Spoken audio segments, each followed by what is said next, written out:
Hi viewers, welcome to filmi craft. நான் உங்கள் அருண். தரமான உலக திரைப்படங்களோட வரிசையில இந்த எபிசோட நம்ம பார்க்க போற படம் 2002 ஒரு American super natural psychological horror படமாக வெளியான த ரிங். இப்போ இந்த படத்துடைய ஒன்லைனர் என்ன அப்படின்னு பாக்குறதுக்கு முன்னாடி இந்த ரிவ்யூ பார்த்து முடிச்ச உடனே பிடிச்சிருந்தது அப்படின்னா லைக் பண்ணுங்க, உங்க ஃப்ரெண்ட்ஸுக்கு எல்லாம் ஷேர் பண்ணுங்க, மறக்காம நம்ம சேனலுக்கு சப்ஸ்கிரைப் பண்ணுங்க. சப்ஸ்கிரைப் பண்ணும்போது பக்கத்தில் இருக்க நோட்டிபிகேஷன் பெல் ஐக்கானையும் கிளிக் பண்ணுங்க. அப்பதான் நம்மளுடைய வீடியோஸ் எல்லாம் உங்களை ஆன் டைம் வந்து சேரும். இப்போ அந்த படத்துடைய ஒன்லைனர் என்ன அப்படின்னு நம்ம பார்த்தலாம். ஒரு வீடியோ டேப்பு, அந்த வீடியோ டேப்பை பார்த்தவங்க எல்லாரும் ஒரு வாரத்துக்குள்ள மர்மமான முறையில இறந்து போயிடுறாங்க. இப்போ அந்த வீடியோ டேப்பிற்கு பின்னாடி இருக்கிற அந்த மர்மங்களுக்கான விடைகளை தேடி போற படத்துடைய கதாநாயகியுடைய கதை தான் இந்த படத்துடைய ஒன்லைனர். இப்போ இந்த படத்துடைய டீடைல்களுக்கு போகலாம். படத்துல நம்ம ஹீரோயினுடைய பேரு ரேச்சல். இவங்க சியாட்டில்ல ஒரு ஜேர்னலிஸ்டாக இருக்காங்க. இவங்களுக்கு ஏடன் அப்படின்னு சொல்லி ஒரு 6-7 வயசுல ஒரு குட்டி பையன் இருக்கான். படத்துடைய வெரி ஃபர்ஸ்ட் சீன்லயே கேட்டி பெக்கா அப்படின்னு சொல்லி 2 டீனேஜ் பொண்ணுங்க 2 பேரும் வீட்டுல டிஸ்கஸ் பண்ணிட்டு இருக்காங்க. சும்மா ஜாலியா பேசிட்டு இருக்கும்போது ஒரு பொண்ணு இன்னொரு பொண்ணு கிட்ட சொல்றா, ஒரு வீடியோ டேப் இருக்கான், அந்த டேப்பை பார்த்தா ஒரு வாரத்துக்குள்ள அந்த வீடியோவை பார்த்தவங்க எல்லாரும் மர்மமான முறையில இறந்து போயிடுவாங்களா, நீ கேள்விப்பட்டிருக்கியா அப்படின்னு சொல்லி இன்னொரு பொண்ணு கிட்ட கேட்க அந்த பொண்ணுக்கு ஒரே ஷாக்கு. அந்த பொண்ணு திருப்பி சொல்லுது, நான் ஒரு வாரத்துக்கு முன்னாடி தான் நீ சொல்ற மாதிரியே ஒரு வீடியோ டேப்பை என் ஃப்ரெண்ட்ஸோட ஒரு ஹோட்டலுக்கு ஒரு பிக்னிக் மாதிரி போன இடத்துல நான் பார்த்தேன். ஆனா நீ சொல்றதெல்லாம் நம்புற மாதிரி இல்ல அப்படின்னு 2 பேரும் ஜாலியாக பேசிக்கிட்டு இருக்காங்க. இப்ப அந்த முதல்ல அந்த கதையை சொன்ன அந்த பொண்ணு சொல்லுது, இது உண்மையாகவே நீ 7 நாள்ல இறந்து போயிருவ அப்படிங்கிறத எப்படி நீ வந்து உணர முடியும் அப்படின்னா, அந்த வீடியோ டேப் பார்த்து முடிச்ச உடனே உனக்கு ஒரு போன் வருமா, அந்த போன்ல ஒரு லேடி வாய்ஸ்ல இன்னும் 7 நாள் தான் இருக்கு அப்படிங்கிறது உனக்கு சொல்லப்படுமா, அப்படி ஒரு கால் வந்துச்சா அப்படிங்கிற மாதிரி இந்த பொண்ணு கேட்க போய் அந்த பொண்ணு உண்மையாவே பயத்துல உறைஞ்சு போயிடுது. இப்ப அந்த சீனை கட் பண்றாங்க. அடுத்தே ஒரு வீட்டுல ஒரு ஃபியூனரல் நடக்குது. அந்த இடத்துக்கு நம்ம ஹீரோயின் போறாங்க. அப்பதான் நமக்கு தெரிய வருது, எந்த 2 பொண்ணுங்க பேசிட்டு இருந்தாங்களோ அதுல எந்த பொண்ணு ஒரு வாரத்துக்கு முன்னாடி நான் அந்த டேப்பை பார்த்தேன் அப்படின்னு சொல்லிச்சோ அந்த பொண்ணு மர்மமான முறையில அன்னைக்கு இறந்து போறான். அந்த பொண்ணுடைய ஃபியூனரல் தான் அது. அந்த பொண்ணுடைய அம்மா அவங்க சொல்றாங்க, நான் கிட்டத்தட்ட 3 டாக்டர் கிட்ட டிஸ்கஸ் பண்ணிட்டேன். ஆனா என் மகளின் மரணத்திற்கு காரணம் என்ன அப்படிங்கறத யாராலையும் தீர்க்கமாக சொல்லவே முடியல. ஏதோ ஒரு அமானுஷ்ய சக்தியினாலதான் இது நடந்திருக்கு அப்படின்னு சொல்றாங்களே தவிர எதனாலங்கிறத யாராலையும் கிளியரா சொல்ல முடியல அப்படின்னு சொல்றாங்க. யாருகிட்ட? நம்ம ஹீரோயின் கிட்ட. நம்ம ஹீரோயினுடைய கூட பிறந்த அக்கா, அவங்களுடைய பொண்ணு தான் அந்த இறந்து போன பொண்ணு. இப்போ அக்கா பொண்ணு இறந்து போனதுக்கு காரணம் என்ன அப்படின்னு இவங்க இன்வெஸ்டிகேட் பண்ண மாதிரி ஆரம்பிக்கிறாங்க. ஒரு தருணத்துல இந்த பொண்ணு சொன்ன மாதிரியே ஒரு ஹோட்டலுக்கு போனதாகவும் அந்த ஹோட்டல்ல ஒரு வீடியோ டேப்பை ஃப்ரெண்ட்ஸோட உட்கார்ந்து பார்த்ததாகவும் வீடியோவை பார்த்த அத்தனை பேரும் இப்போ உயிரோட இல்ல அப்படிங்கிற விஷயத்த புரிஞ்சுக்கிறாங்க ஹீரோயின்.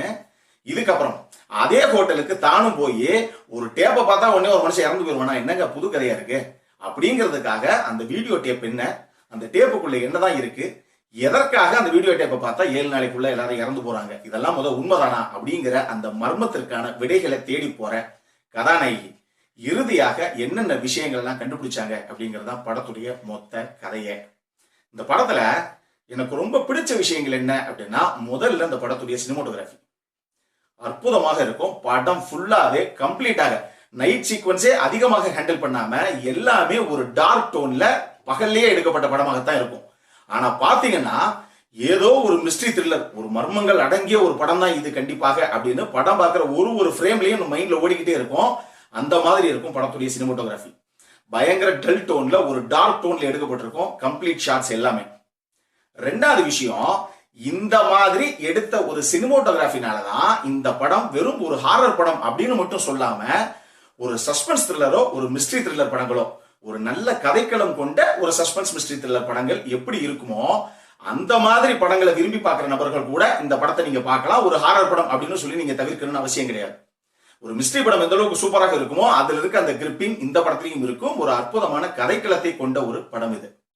3வது விஷயம், இந்த படத்துல அந்த ஹீரோயினான ரேச்சல் அப்படிங்கிற அந்த கதாபாத்திரத்தை ஏற்று நடிச்ச நயோமி வாட்ஸுடைய பர்ஃபார்மன்ஸ் இன்னைக்குமே ஒரு ஹாலிவுட்ல ஒரு டாப் 5 ஆக்ட்ரஸ் எனக்கு பிடிச்சவங்க சொல்லுங்க அப்படின்னா கண்டிப்பாக நயோமி வாட்ஸுக்கு உள்ள ஒரு இடம் உண்டு.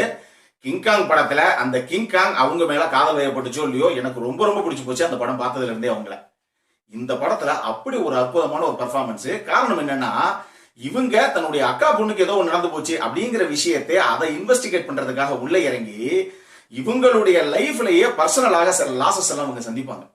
அந்த இழப்புகள்லாம் இன்னும் போக போக படம் வந்து ஒரு லேட்டர் பார்ட்டுக்கு போக, செகண்ட் ஹாஃபுக்கு போக போக அவங்களுடைய நடிப்பு சின்ன சின்ன எக்ஸ்பிரஷனா இருந்தாலும் அந்த அளவுக்கு இன்டென்ஸாக பண்ணியிருப்பாங்க. சூப்பரா இருக்கும் அவங்களுடைய ஓவரால் பெர்ஃபார்மன்ஸே. நாலாவது இந்த படத்துல எனக்கு ரொம்ப ரொம்ப பிடிச்ச விஷயம் இந்த படத்துடைய மியூசிக். ஹான்ஸ் சிம்மர் தான் பண்ணியிருப்பாரு. லைன் கிங் படமாகட்டும், இன்செப்ஷன், டன்கிரீக்னு பல மிகப்பெரிய படங்களுக்கு மியூசிக் பண்ண அதே ஆள் தான் இந்த படத்துக்கு மியூசிக். இந்த படத்துல நான் சொன்ன மாதிரி சினிமோட்டோகிராஃபி ஒரு பக்கம் ஏதோ ஒரு மர்மங்கள் இருக்கு அப்படிங்கிற மாதிரி ஒரு மிரட்சியை உண்டாக்குனாலும், நயோமி வாட்ஸ் ஒரு பக்கம் பெர்ஃபார்மன்ஸ்ல பிச்சு உதறினாலும், இந்த படத்துடைய பிஜிஎம் இந்த படத்திற்கு மிகப்பெரிய பலம்.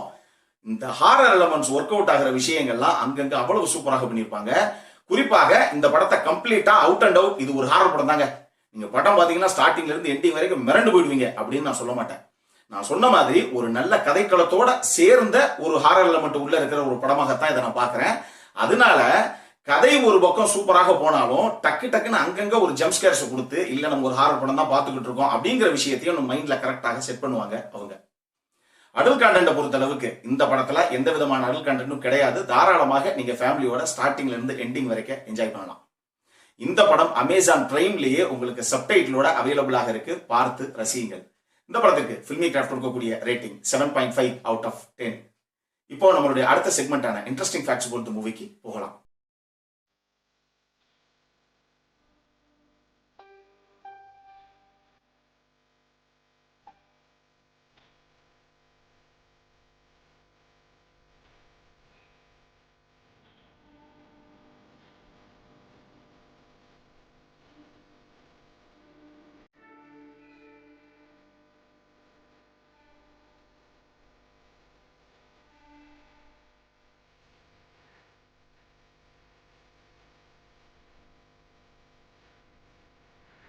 இந்த வீடியோ பிடிச்சிருந்ததுன்னா லைக் பண்ணுங்க. ரொம்ப பிடிச்சிருந்ததுன்னா உங்க ஃப்ரெண்ட்ஸ் எல்லாத்துக்கும் ஷேர் பண்ணுங்க.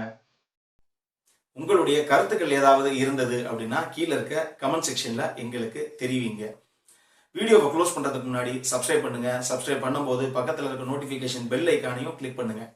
அப்பதான் எங்களுடைய வீடியோஸ் எல்லாம் உங்களை ஆன் டைம் வந்து சேரும்.